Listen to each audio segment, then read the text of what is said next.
So hello and good evening guys, welcome back to my YouTube channel, welcome back to the playlist of C programming. And आज की video काफ़ी ज़्यादा मज़ेदार and amazing होने वाली है, बहुत ही ज़्यादा इन्फॉर्मेटिव होने वाली है। क्यों? क्योंकि आज का जो टॉपिक है वो बहुत ही ज़्यादा इंपॉर्टेंट, बहुत ज़्यादा प्रोग्रामिंग के बेसिक को क्लियर करने के लिए बहुत ज़्यादा इंपॉर्टेंट टॉपिक है। That is multi dimensional array. देखो, अभी तक हमने जो भी एरेज़ के अंदर पढ़ा है वो हमने क्या करा है कि अभी तक हमने 1D एरे बनाया, उसके अंदर डेटा को डाला, उस डेटा को मैनिपुलेट करा, उस डेटा को ट्रेवर्स करा। हमने एक एल्गोरिथम्स के बारे में भी पढ़ा, एक तो लीनियर सर्च एल्गोरिथम और एक sorting algorithm.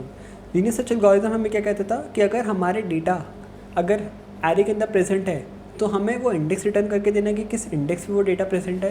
And sorting algorithm हमें ये बोलता था कि हम डेटा को असेंडिंग ऑर्डर में अरेंज कर सकते हैं, जिसमें सबसे छोटा वाला डेटा होगा सबसे आगे हो जाएगा एंड सबसे बड़े वाला डेटा सबसे पीछे हो जाएगा। अब ये सारा काम हम किस में कर रहे थे? ये सारा काम हम कर रहे थे 1 डायमेंशन एरे के अंदर। मतलब जो डेटा था वो लेफ़्ट से लेकर राइट तक स्टोर हो रहा था। बट क्या हो कि अगर मैं डेटा को थोड़ा मैनिपुलेट कर दूँ, यहाँ पे 1 डायमेंशन एरे की जगह मैं बहुत सारा डेटा लिया हूँ और उसको मल्टी डायमेंशन एरे में एक स्टोर करने का ट्राई करूँ। तो यही है हमारा आज का topic. So guys, let's start with the topic. So guys, जैसे कि आप मेरी स्क्रीन में देख सकते हो, यहाँ पे द टॉपिक लिखा है मल्टी डायमेंशन एरे। अभी तक देखो हमने क्या करा एरे के साथ कि अगर मेरे को कोई भी एरे बनाना था तो मैं लिखता था डेटा टाइप, एरे का नेम, एक square bracket is equals to, यहाँ पे मैं डाल देता डेटा, फॉर एग्जांपल 1 2 3 4 5, राइट। इस तरीके से मैं एरे बनाता था। और अगर मैं इसमें प्रोग्रामिंग में देखूँ तो क्या होता था 1 2 3 4 और 5। यहाँ पे 5 डेटा एक सिंगल 1 डायमेंशनल एरे के अंदर वो डेटा हो जाता था स्टोर। क्लियर है? अगर मेरे को इस डेटा को एक्सेस करना है तो मैं स्टार्टिंग इंडेक्स से शुरू करूँगा और लास्ट तक चले जाऊँगा, यही होता था। बट यहाँ पे अब बात आ रही है the topic is multi dimension array. मतलब यहाँ पे हम ऐसे एरे की बात कर रहे हैं जो कि बहुत सारे डायमेंशंस में हैं। यह है 1 डायमेंशनल एरे। बट अगर इसी के अंदर अगर इसको मैं बोलूँ अपनी लेंथ, तो मल्टी डायमेंशन एरे में क्या होगा, ब्रेथ भी हो जाएगा, डेप्थ भी हो जाएगा। ब्रेथ और लेंथ मतलब 2D एरे। तो यहाँ पे मेन जो फोकस या इंपॉर्टेंट जो हमारे डायमेंशन एरे होते हैं, मल्टी डायमेंशनल एरे होते हैं, दैट इज सबसे पहले तो 2 डायमेंशनल एरे और उसके बाद होता है 3 डायमेंशनल एरे। देखो 3 dimensional array as a beginner important नहीं है बिल्कुल भी। आज का जो वीडियो होगा वो टोटली फोकस होगा 2 डायमेंशनल एरे के ऊपर कि 2 डायमेंशनल एरे क्या होता है, कैसे बनता है, कैसे हम उस डेटा को हम मैनिपुलेट कर सकते हैं, कैसे हम डेटा को ट्रेवर्स कर सकते हैं।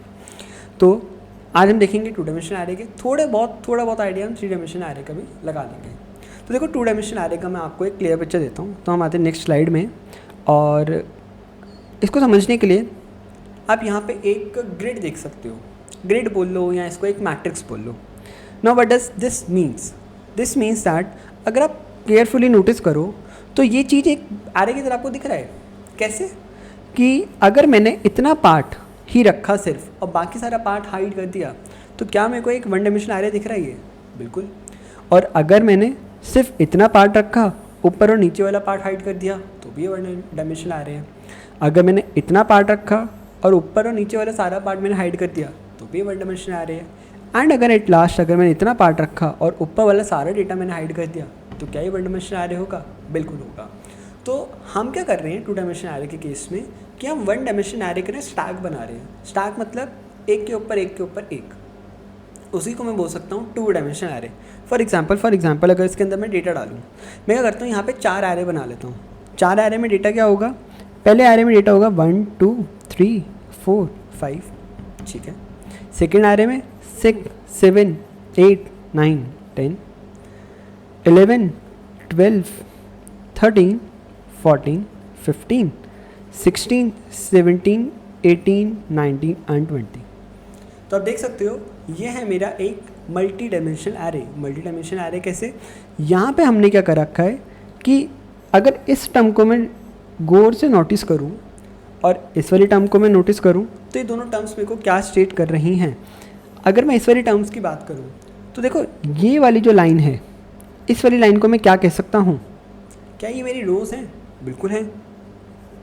तो जितनी भी मेरी हॉरिजॉन्टल लाइंस होती हैं एक एरे के अंदर या एक मल्टी डायमेंशनल 2D एरे के अंदर, उनको मैं बोलता हूँ रोज, नंबर ऑफ रोज। एंड जितनी भी मेरी वर्टिकल लाइंस होती हैं एक मल्टी डायमेंशनल एरे के अंदर, उनको मैं बोलता हूँ कॉलम्स। तो अगर मैं कॉलम्स की बात करूँ तो यहाँ पे 1 2 3 4 5, यहाँ पे टोटल कितने कॉलम्स हैं? यहाँ पे टोटल हैं 5 कॉलम्स। और यहाँ पे रोज़ कितनी है? 1 2 3 एंड 4, यहाँ पे हैं टोटल 4 रोज़। तो ये पूरा जो स्ट्रक्चर है, इस पूरे स्ट्रक्चर को मैं बोल सकता हूँ एक 2D एरे। कैसे? कि मैंने एक एरे के ऊपर एक एरे रख दिया, या एरे के नीचे एक मैंने एरे रख दिया। तो मैंने क्या करा? स्टैक ऑफ एरे बना दिया, जिसमें अगर मेरे को डेटा को एक्सेस करना है तो मैं किसी भी, अगर मेरे को सपोज 8 को एक्सेस करना है तो मैं कैसे करूँगा? मेरे पास मैं सबसे पहले क्या जाऊँगा? सेकेंड रो पे जाऊँगा, एंड कौन सा कॉलम है ये? 1 2 3 4 5। मैं क्या करूँगा? सेकेंड रो पे जाके थर्ड कॉलम पे जाऊँगा, एंड इस तरीके से मैं कोई भी डेटा को एक्सेस कर सकता हूँ। अगर मेरे को 14 को एक्सेस करना है तो मैं क्या करूँगा? सबसे पहले थर्ड रो पे आऊँगा एंड फोर्थ कॉलम पे आऊँगा, जिसकी वजह से मैं 14 वाले डेटा को एक्सेस कर सकता हूँ। सो इस तरीके से जो हमारा 2D एरे है वो काम करता है, एंड इस तरीके से जो हमारा 2D एरे वो दिखता है। अब देखते हैं कि प्रोग्रामिंग में जो 2D एरे है वो हम डिक्लेयर कैसे कर सकते हैं। जैसे आपने एरे को कैसे पहले डिक्लेयर करा था? आपने डेटा टाइप लिखा था, आपने एरे का नेम लिखा था, यहाँ पे आपने स्क्वायर ब्रैकेट लगाया था, आपने असाइनमेंट ऑपरेटर यूज़ कर रहा था, एंड इसके अंदर आपने डाल दिया था डेटा। ये हो गया इनिशियलाइजेशन। बट अगर मैं डिक्लेरेशन की बात करूँ, नॉर्मल एरे की कैसे डिक्लेयर होता है, तो आपने क्या करा था? 1D एरे के केस में जो डिक्लेरेशन है आपका, वो आपने कैसे करा था? कि सबसे पहले आपने लिखा था डेटा टाइप, आपने लिखा था एरे का नेम, और यहाँ पे आपने कुछ ना कुछ साइज़ को कर दिया डिफाइन। That's it. इसी तरीके से आपने डेटा को डिक्लेयर करा था, या एरे को डिक्लेयर करा था। बट 2D डायमेंशनल के केस में यहाँ पे क्या चेंजेस आ रहे हैं डिक्लेरेशन में, वो हम देखते हैं। तो देखो 2D डायमेंशनल के केस में चेंजेस कहाँ पे आते हैं? सबसे पहले हम लिखते हैं डेटा टाइप, कि किस टाइप का डेटा हम अपने एरे के अंदर शो कर रहे हैं। उसके बाद आता है यहाँ पे एरे का नेम। बिल्कुल ठीक है, कोई दिक्कत नहीं।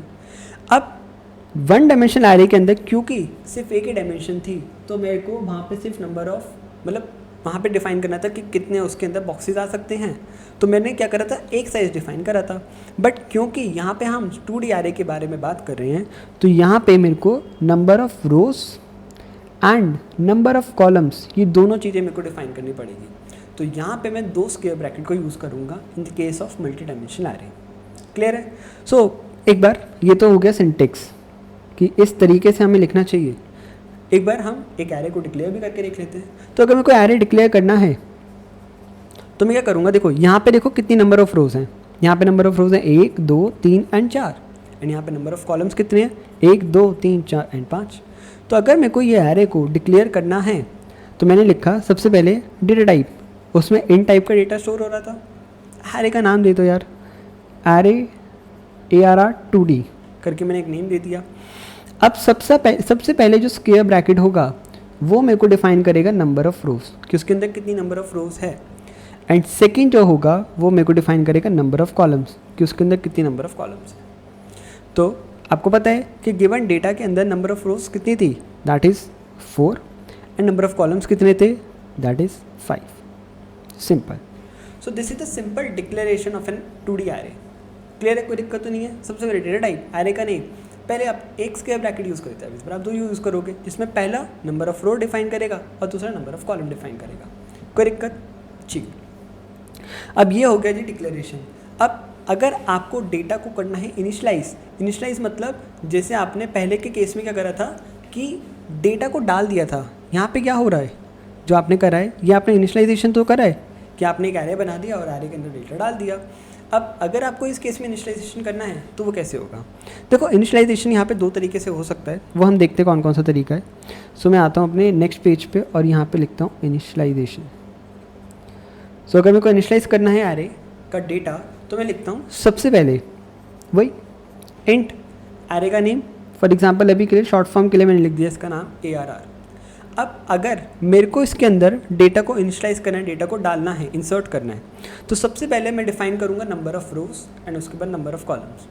यार ये डेटा थोड़ा सा बड़ा है तो हम क्या करते हैं छोटा सा डेटा एज्यूम कर लेते हैं, जो कि होगा फॉर एग्जांपल 3, नंबर ऑफ रोज में 3 होंगी एंड नंबर ऑफ कॉलम्स में 4 होंगे। ठीक है। अब मैंने यहाँ पे डिफाइन कर दिया नंबर ऑफ रोज है, नंबर ऑफ कॉलम्स। अब जैसे मैंने यहाँ पे डेटा को डाल दिया था, इस केस में मैंने यहाँ पे डेटा को डाल दिया था, उसी तरीके से कर्ली ब्रेसेस में मैं यहाँ पे भी डेटा को डालूंगा। किस तरीके से डेटा डलेगा? सबसे पहले कर्ली ब्रेसेस में ओपन करूँगा एंड यहाँ पे डेटा कितना डलेगा? 3 × 4 दैट इज़ 12 डेटा यहाँ पे डलेगा। तो हम यहाँ पे 12 डेटा को इंसर्ट कर लेते हैं। 0 1 2 3 4 5 6 7 8 9 10 एंड 11। अब देखो ये चीज़ किस तरीके से काम कर रही है। अब यहाँ पे हमें पता कैसे चलेगा कि नंबर ऑफ़ रोज़, मतलब पहली रो में कौन सा डेटा आया, दूसरी रो में कौन सा डेटा आया। यहाँ पे मैंने डिफाइन करा कि नंबर ऑफ़ रोज़ कितनी है, टोटल नंबर ऑफ़ रोज़ है 3, एंड हर रो में कितना डेटा आना चाहिए, हर रो में आना चाहिए 4 कॉलम का डेटा। दिस मीन्स जो मेरी पहली रो है उसमें डेटा आएगा 0 1 2 एंड 3। क्लियर है? कोई दिक्कत तो नहीं है। अब मैं आऊँगा सेकेंड रो पे, और सेकेंड रो पे कौन कौन सा डेटा आएगा? 4 5 6 एंड 7। क्लियर है? कोई दिक्कत तो नहीं है। और थर्ड रो में कौन सा डेटा आएगा? वो आएगा 8 9 10 एंड 11। तो आप देख सकते हो कि हर एक रो में मैंने 4 डेटा डाल दिए, मतलब 4 कॉलम्स का डेटा डाल दिया। अगर इसको और अच्छे समझना है तो मैं इसको दूसरी तरीके से इनिशलाइज कर सकता हूँ। फॉर एग्जाम्पल मैंने लिखा इंट ARR और मैंने लिखा 3,4। एंड ये चीज़ अगर आपको ज़्यादा समझ नहीं आ रही है तो मैं क्या करूँगा, यहाँ पे हर एक रो को ना एक चंक में डिवाइड कर दूँगा। चंक मतलब कर्ली ब्रेसेस के अंदर डिवाइड कर दूँगा। सबसे पहले मैंने फर्स्ट रो का डेटा लिखा। फर्स्ट रो में कौन कौन सा डेटा आएगा? 0 1 2 एंड 3। क्लियर है? तो ये हो गया मेरा फर्स्ट रो का डेटा। अब मेरे को सेकेंड रो का डेटा डालना है तो मैं लिखूँगा 4 5 6 और 7। मैंने सेकेंड रो का डेटा डाल दिया। अगर मेरे को थर्ड रो का डेटा डालना है तो मैं थर्ड चंक बनाऊंगा और उसमें लिखूंगा 8 9 10 और 11। That's it. इस तरीके से मैं डेटा को इनिशियलाइज कर सकता हूँ अपने 2D एरे के अंदर। क्लियर है? ईजी है, कोई दिक्कत तो नहीं है। यही आपने एरे में देखा था और यही आप 2D एरे में देख रहे हो, कोई दिक्कत तो नहीं है। अब हम देखते हैं कि डेटा को हम एक्सेस कैसे कर सकते हैं। फॉर गिवन डेटा, अगर मैंने आपको बताया था, अगर मेरे को 8 को एक्सेस करना है तो मैं क्या करूँगा, मैं नंबर ऑफ़ रोज़, मतलब कौन सी रो पे है एंड कौन से कॉलम पे, वो मैं जाऊँगा एंड वहाँ से मैं डेटा को कर दूँगा एक्सेस। अब गाइस देखो, इंपॉर्टेंट चीज़ें यहाँ पे नोटिस करने वाली ये चीज़ है कि जैसे मैंने यहाँ पे लिखा था 1 2 3 4, this is not a correct way.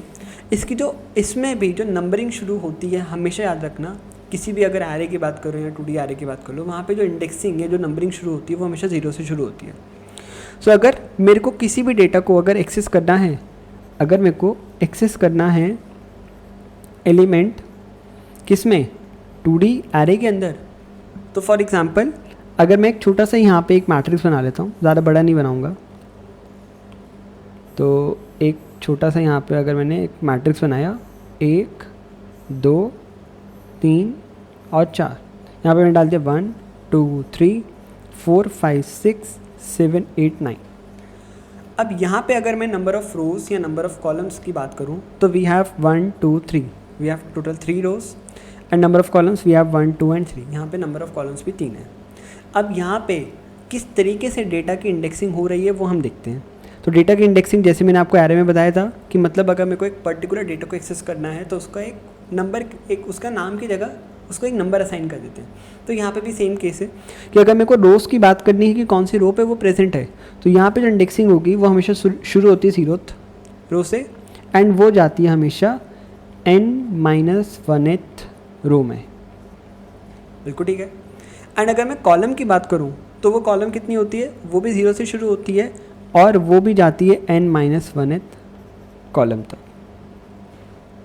कोई दिक्कत तो नहीं है। तो ये this is my 0th row, this is my 0th column, first column and second column. Clear है? कोई दिक्कत तो नहीं है। अब अगर मेरे को बताओ, अगर मेरे को 5 को एक्सेस करना है तो ये कौन सी रो पे प्रेजेंट है या कौन से कॉलम पे प्रेजेंट है या कौन से इंडेक्स पे प्रेजेंट है। अगर मेरे को यहाँ पे स्पेसिफाई करना है कि एक पर्टिकुलर डेटा को कौन से इंडेक्स पे प्रेजेंट है in terms of rose and column both, तो मैं क्या करूँगा, सबसे पहले लिखूँगा एरे का नेम, क्लियर, एंड फिर मैं यहाँ पे लिखूँगा स्क्वायर ब्रैकेट लगाऊँगा और कौन से ith रो पे वो प्रेजेंट है एंड कौन से जेथ कॉलम पे वो प्रेजेंट है, मेरे को वो स्पेसिफाई करना है। तो यहाँ पे जो आई है वो मेरे को रिप्रेजेंट कर रहा है कौन सा रो है वो, और यहाँ पे जो जे है वो मेरे को रिप्रेजेंट कर रहा है कि कौन सा कॉलम है वो। कोई दिक्कत तो नहीं है। तो ये हो गया मेरा एक सिंपल सा सिंटेक्स कि अगर मेरे को डेटा को एक्सेस करना है तो उसका ये सिंटेक्स होता है। अब एक बार इसको रियल लाइफ में करके देख लेते हैं। अगर मैंने सपोज इसका नाम रख दिया ARR, एरे का नेम, तो अगर मेरे को डेटा को एक्सेस करना है, कौन से वाले डेटा को, 5 वाले डेटा को एक्सेस करना है, तो देखते हैं हम किस तरीके से एक्सेस कर सकते हैं। तो सबसे पहले मैं लिखूँगा एरे का name that is ARR, and मैं लिखूँगा कॉलम नेम, या सबसे पहले मैं लिखूँगा रो नेम। रो कौन सी है मेरी, फर्स्ट रो है, एंड कौन सा कॉलम है, वो भी फर्स्ट कॉलम है। तो अगर मैं फर्स्ट रो के फर्स्ट कॉलम की बात करूं तो मेरे को कौन सा डेटा मिल रहा है, 5 मिल रहा है। अगर मेरे को 9 को एक्सेस करना है तो मैं क्या लिखूंगा, ARR का second row and second column. अगर मेरे को 7 को एक्सेस करना है, ये इससे मेरे को मिला 5, इससे मेरे को मिला 9। अगर मेरे को 7 को एक्सेस करना है तो 7 कहाँ पे प्रेजेंट है, सबसे पहले मैं लिखूंगा row that is second row, and column कौन सा है, that is my 0th column. तो मैंने लिखा ARR of second 2 and then 0। इससे मेरे को कौन सा डेटा मिला, मेरे को मिला 7 वाला डेटा। क्लियर है। सो गाइस, इस तरीके से हम डेटा को एक्सेस कर सकते हैं अपने सेकेंड 2D एरे के अंदर। कोई सा भी मैं डेटा को एक्सेस कर सकता हूँ 9 की 9 डेटा को। यहाँ पे जो रेंज शुरू होगी वो रेंज शुरू होगी 0 से लेकर 0 से तक, और लास्ट तक जाएगी 2 से लेकर 2 तक। क्लियर है, कोई दिक्कत तो नहीं है। ग्रिड की तरह समझ लो यार, अगर आपको ये वाला डेटा निकालना है तो आप कॉलम रो पे गए, उसके बाद कॉलम पे गए, कोई दिक्कत तो नहीं है, ईजी था। So guys, the last thing is, अगर मेरे को लास्ट चीज़ बतानी है इसके अंदर। सो गाइस, अब हम देखते हैं कि हम डेटा को कैसे ट्रेवर्स कर सकते हैं अपने एरे के अंदर, 2 डायमेंशनल एरे के अंदर। सो यहाँ पे मैं अपना टॉपिक लिख देता हूँ, दैट इज़ ट्रेवर्सल टेक्निक। अब देखो, ट्रेवर्सल टेक्निक आपको पता ही, ट्रेवर्सल टेक्निक क्या होता है कि अगर मेरे को डेटा को, हर एक डेटा को एक्सेस करना है तो मैं यूज़ करता हूँ ट्रेवर्सल टेक्निक को। अब जैसे कि आपको 1D एरे के अंदर पता है कि ट्रेवर्सल टेक्निक कैसे करते थे कि अगर आपके पास एक एरे है, फॉर एग्जांपल 1 2 और 3, तो यहाँ पे आपने क्या करा, एक फॉर लूप रन करा जिसको आपने 0 1 2 0th इंडेक्स से शुरू करा और इसको लेस देन 2 तक चलाया, और हर एक डेटा को आपने कर दिया प्रिंट। फॉर एग्जांपल एरे के ith इंडेक्स को आपने कर दिया प्रिंट, तो जिससे जो 0th इंडेक्स पे जो डेटा है, फर्स्ट इंडेक्स पे जो डेटा है और सेकंड इंडेक्स पे जो डेटा है वो हो जाएगा प्रिंट। क्लियर। अब इसी तरीके से, कुछ इसी तरीके से जो हमारा 2 डायमेंशनल में जो ट्रेवर्सल टेक्निक वो काम करता है। अब देखते हैं हम 2 डायमेंशनल में ट्रेवर्सल टेक्निक कैसे काम करता है। कि यहाँ पे लिखा 2 डायमेंशनल ट्रेवर्सल। अब क्योंकि यहाँ पे हम 2 डायमेंशनल ट्रेवर्सल की बात कर रहे हैं तो हम क्या करेंगे, यहाँ पे जो लूपिंग भी है वो हम 2 लूपिंग करेंगे। क्यों, उसको समझने के लिए मैं क्या करता हूँ, एक छोटा सा 2 डायमेंशनल एरे बनाता हूँ। द फर्स्ट, देखो मैंने क्या करा, यहाँ पे एक छोटा सा एक एरे बना दिया जिसके अंदर डेटा है 1 2 3 एंड 4। अब मैंने आपको बताया था रोज, ये हो जाएगी 0th रो, ये हो जाएगी फर्स्ट रो, ये हो जाएगा 0th कॉलम और ये हो जाएगा फर्स्ट कॉलम। कोई दिक्कत तो नहीं है। अब अगर मेरे को इस एरे के अंदर हर एक डेटा को एक्सेस करना है, एक एक डेटा को तो मैंने कर लिया, देख लिया कैसे एक्सेस होता है। अगर हर एक डेटा को एक्सेस करना है उसके लिए मैं यूज़ करता हूँ ट्रेवर्सल टेक्निक। क्योंकि 1 डायमेंशनल एरे में जो डेटा था वो लीनियरली स्टोर होता था, तो वहाँ पे हमारा एक लूप से काम कर जाता था। बट यहाँ पे क्या हो रहा है, क्योंकि यहाँ पे जो डेटा है वो 2 डायमेंशन में स्टोर है, तो मेरे को क्या करना पड़ेगा, सबसे पहले वो एक स्पेसिफिक रो पे जाना पड़ेगा एंड उस रो के हर एक कॉलम पे जाना पड़ेगा। तो इसीलिए मैं यहाँ पे यूज़ करूँगा नेस्टेड फॉर लूपिंग टेक्निक। अब नेस्टेड फॉर लूपिंग टेक्निक मैंने आपको बबल सॉर्ट वाले लेक्चर में पढ़ाया था। अगर आपको एक बार रिवाइज करना है तो आप वो वाली वीडियो फॉर श्योर देख सकते हो, नहीं तो मैं यहाँ पे भी बिल्कुल स्क्रैप से पढ़ाऊँगा। सो यहाँ पे हम एक टेक्निक को यूज़ करेंगे जिसको हम बोलते हैं नेस्टेड लूपिंग। अब देखो, पहला लूप मेरा क्या कह रहा है, मैंने एक फॉर लूप रन करा जिसमें मैंने एक वेरिएबल बनाया i = 0। अब ये i किस लिए काम आ रहा है, ये i जो है वो मेरे को स्पेसिफाई करेगा कि मैं कौन सी रो पे खड़ा हूँ एट प्रेजेंट। तो मैंने क्या करा, मैंने क्या करा 0th रो से शुरू करा। अब मैं क्या कह रहा हूँ कि एक एक करके पहले मैं 0th रो पे जाऊँगा, फिर फर्स्ट, फिर सेकेंड, फिर थर्ड, फिर फोर्थ, फिर वो एंड सो ऑन। तो मैंने क्या करा, अपनी 0 से शुरू करा और जब तक मेरा i < रो है तब तक मेरे को क्या करना है, i की वैल्यू करनी है इंक्रीमेंट। और कुछ लॉजिक को करना है एग्जीक्यूट। अब यहाँ पे आप नोटिस करो कि रो कितनी है, 2 हैं, और यहाँ पे कॉलम कितने हैं, वो भी 2 हैं। ये चीज़ हमेशा ध्यान रखना। अब यहाँ पे क्या हो रहा है कि मैं खड़ा हूँ 0th रो पे। अब 0th रो से हर एक कॉलम का डेटा मेरे को एक्सेस करना है, तो मैं क्या करूँगा, इस बार अब मैं आऊँगा कॉलम पे। अब कॉलम पे आने के लिए मैंने एक फॉर लूप रन करा और यहाँ पे मैंने एक j 0 से शुरू करा। This means I am talking about 0th column right now, ठीक है। एंड मैंने बोला जब तक j लेस देन कॉलम्स है तब तक j की वैल्यू एक एक करके होगी increment. Now what does this means कि अगर मैं अभी 0th कॉलम पे खड़ा हूँ तो पहले 0th कॉलम का डेटा, फिर फर्स्ट कॉलम का डेटा, फिर सेकेंड, फिर थर्ड, फिर फोर्थ एंड सो ऑन। हर एक कॉलम का डेटा मेरे को चाहिए। एंड किस तरीके से चाहिए मेरे को डेटा, मैं डेटा कैसे एक्सेस कर सकता हूँ, मैं डेटा एक्सेस कर सकता हूँ कि मैंने लिखा है एरे का नेम और कौन सी ith रो की मैं बात कर रहा हूँ एंड उसमें मैं कौन से कॉलम की बात कर रहा हूँ। दैट्स इट, सिंपल, और कुछ नहीं करना। एक बार इसको छोटा सा ट्राई रन करके देख लेते हैं यार। सबसे पहले मैंने बोला आई की वैल्यू 0 है, मतलब I am talking about 0th रो, ठीक है। वो चेक करेगा कि क्या 0 लेस देन 2 है, बिल्कुल है यार। अब वो क्या करेगा, अगर ये कंडीशन ट्रू है तो वो आ जाएगा इसके लॉजिक में। इसका लॉजिक क्या कहता है कि आप एक और फॉर लूप रन कर दो, ठीक है। वो कह रहा है j इज इक्वल टू 0, ठीक है, इनिशियलाइज हो गया वेरिएबल। अब वो चेक करे कि क्या 0 लेस देन 2 है, बिल्कुल है, तो वो कह रहा है इसके भी लॉजिक को एग्जीक्यूट कर दो। और वो क्या कह रहा है कि एरे का जो भी ith में वैल्यू है, ith में वैल्यू कौन सी थी, 0 थी ना यार। वो कह रहा है jth में कौन सी वैल्यू थी, वो भी 0 थी ना। तो जो भी डेटा है इस डेटा को ना आप सिंपली कर दो प्रिंट, सिंपल, कोई दिक्कत तो नहीं है। तो यहाँ पे डेटा कौन सा प्रिंट होगा गाइस, 1 ही तो प्रिंट होगा, क्योंकि मैं 0th row and 0th column की बात कर रहा हूँ, कोई दिक्कत तो नहीं है। अब मैंने आपको बताया जो डेटा है वो हमारा रो वाइज चलता है, तो यहाँ पे सेकंड डेटा कौन सा प्रिंट होगा, ऑब्वियसली बिल्कुल यार 2 ही तो प्रिंट होगा। तो वो 2 कैसे प्रिंट होगा, अब ये कंडीशन हो गई ट्रू, यहाँ पे इसने काम कर दिया। अब ये इनर लूप चलेगा जिसमें j की वैल्यू हो जाएगी ++। अब j ++ मतलब 0 से हो जाएगा वो 1, क्या 1 लेस देन 2 है, बिल्कुल है। अब वो प्रिंट कर देगा कि कौन सा वैल्यू, i की वैल्यू तो 0 ही थी और j की वैल्यू अब कितनी हो गई 1, तो अब वो कौन सा वैल्यू प्रिंट कर देगा 2 को। अब वो वापस से j की वैल्यू को इंक्रीमेंट करेगा और j की वैल्यू 1 से हो जाएगी अब 2। अब 2 चेक करेगा कि क्या 2 लेस देन 2 है, नहीं है। तो यहाँ पे क्या हुआ, ये वाला लॉजिक होगा गलत, जिसकी वजह से i की वैल्यू होगी इंक्रीमेंट। अब i जो पहले 0 था अब वो हो जाएगा 1। अब क्या 1 लेस देन 2 है, बिल्कुल है, मतलब अब मैं इस वाली रो की बात कर रहा हूँ, क्लियर है, कोई दिक्कत तो नहीं है। तो यहाँ पे 1 इज लेस देन 2, बिल्कुल ठीक है। अब यहाँ पे j वापस से इनिशियलाइज होगा, j वापस से इनिशियलाइज होगा किससे, 0 से। अब वो कंपेयर करेगा कि क्या 0 लेस देन 2 है, बिल्कुल है। तो यहाँ पे वो क्या कह रहा है, मतलब first row and 0th column के डेटा को आप कर दो प्रिंट, मतलब इस वाले डेटा को आप कर दो प्रिंट, कोई दिक्कत तो नहीं है, बिल्कुल ठीक है। अब j की वैल्यू वापस से इंक्रीमेंट होगी, j की वैल्यू कितनी हो जाएगी अब 1, 0 से हो जाएगी 1, क्या 1 लेस देन 2 है, बिल्कुल है यार। तो वो क्या कह रहा है ith के 1 मतलब रो के फर्स्ट और कॉलम के फर्स्ट डेटा को कर दो प्रिंट, मतलब आप कर दो 4 को प्रिंट, कोई दिक्कत तो नहीं है, बिल्कुल ठीक है। अब j की वैल्यू वापस से इंक्रीमेंट होगी और वो हो जाएगी पहले 1 से आ जाएगी 2, तो क्या 2 लेस देन 2 है, नहीं है। फिर वो क्या करेगा, i की वैल्यू वापस से इंक्रीमेंट कर देगा।